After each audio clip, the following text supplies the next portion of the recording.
പ്രത്യാശയുടെ തീർത്ഥയാത്രകരായിട്ട് നമ്മൾ ജീവിതം മുന്നോട്ട് പോവുകയാണ്. ഇവിടെ ഒരു ഫ്രാൻസിസ് മാർപ്പാപ്പ ഒരു വർഷം മുഴുവൻ പ്രത്യാശയുടെ തീർത്ഥയാത്രയാകുമ്പോൾ ദൈവജനത്തോട് പറഞ്ഞൊരു കാര്യമുണ്ട്. പരിശുദ്ധ അമ്മയുടെ കരം പിടിച്ച് ഈശോ എന്ന നിത്യപ്രത്യാശയിലേക്ക് നമ്മൾ നടന്നു നീങ്ങണം. ഇവിടെ ഒരു വിമല ഹൃദയ പ്രതിഷ്ഠ ജീവിതത്തിൽ നടത്തുന്നൊരു കാലത്ത് ഒരിക്കൽ എന്നെ ഫോണിൽ ഒരു വ്യക്തി വിളിച്ചിട്ട് പറഞ്ഞു, ഞാൻ ജീവിതകാലത്ത് തളർന്നു കിടക്കുന്നൊരു വ്യക്തിയാണ്, എൻ്റെ ജീവിതം മുഴുവൻ കട്ടിലാണ്. എന്നാൽ അച്ഛാ, ഞാൻ പരിശുദ്ധ അമ്മയോട് ചേർന്ന് പ്രാർത്ഥിക്കുമ്പോൾ എൻ്റെ ഈ സഹനങ്ങൾ അനേകർക്ക് അനുഗ്രഹമായിട്ടുണ്ട്.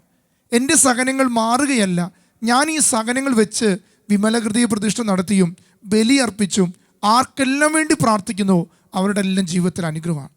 പ്രിയപ്പെട്ടവരെ, ഈ ജൂലൈ 13 മുതൽ ഓഗസ്റ്റ് 15 വരെ നമ്മൾ നമ്മുടെ സഹനങ്ങളെ ആത്മാക്കൾ രക്ഷയ്ക്കും ആത്മരക്ഷയ്ക്കുമായി കാഴ്ചവെക്കുകയാണ്. ജീവിതത്തിൽ അങ്ങനെ ഒരു വിളി സഭ നമുക്ക് നൽകുന്നുണ്ട്. പ്രത്യാശയുടെ തീർത്ഥയാത്രകരായി നമുക്ക് ഈ 33 ദിവസം ഒരു തീർത്ഥാടനം നടത്താം. കർത്താവിൻ്റെ കാൽവരി സഹനങ്ങളോട് ചേർത്ത് വെച്ച്, നമ്മുടെ കൊച്ചു കൊച്ചു സഹനങ്ങൾ വെച്ച് സഭയുടെ ഉന്നമനത്തിനും ആത്മാക്കളുടെ രക്ഷയ്ക്കുമായി. ഇതാണ് നമ്മുടെ ജീവിതത്തിൽ ഇന്നേ ദിവസം നമ്മൾ ചിന്തിക്കുന്നത്. സഹിക്കുന്നവരും വേദനിക്കുന്നവരോടും ചേർത്ത് വെച്ച് ഈശോയുടെ സഹനങ്ങൾ പരിശുദ്ധ അമ്മയുടെ വ്യാകുലങ്ങളോട് ചേർത്ത് സ്വർഗത്തിന് സമർപ്പിക്കുമ്പോൾ അതിന് വലിയ കൃപയും അനുഗ്രഹമുണ്ട്. അതിനായി നമുക്ക് ഒരുങ്ങാം. അതിനായി ഈ ദിവസം നമുക്ക് പ്രാർത്ഥിക്കുകയും ചെയ്യാം.